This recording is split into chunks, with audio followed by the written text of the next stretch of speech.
My dear child, భయపడకు, నేను నీకు తోడై ఉన్నాను.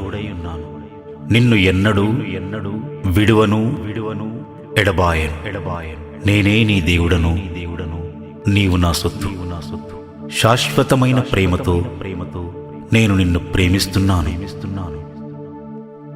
దేవుడు తన మాటలకు శరీరాన్నిచ్చి యేసుగా కన్యక గర్భంలో జన్మింపచేశాడు.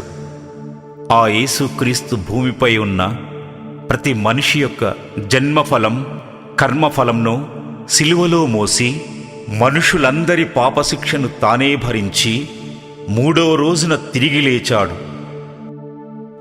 దేవుడు ఈ భూమి ఆకాశాన్ని మనిషి సంతోషంగా జీవించడానికే సృష్టించాడు. అయితే మనిషి సృష్టికర్త అయిన దేవుణ్ణి మరచి ఈ లోకమే శాశ్వతం అనుకుని లోకబాధల్లో చిక్కుకొని తెలిసి తెలియక నశించే మార్గాన్ని ఎంచుకుంటున్నాడు.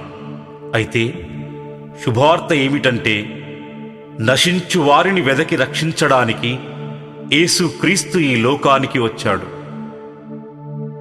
సో ఫ్రెండ్స్, నీవు ఏ దేశానికి చెందినవాడివైనను, ఏ మతానికి చెందినవాడివైనను, ఏ కులానికి చెందినవాడివైనను, ఆచారాలు పాటించినా పాటించకపోయినా యేసుక్రీస్తు మనుషులందరి ప్రభువు అని, నా కోసం మరణించి తిరిగి లేచాడని నీవు నమ్మితే చాలు. శాశ్వతమైన రక్షణ నీ సొంతం. ఫ్రెండ్స్, ఇది మతం కాదు, మార్గము. మళ్ళీ కలుద్దాం.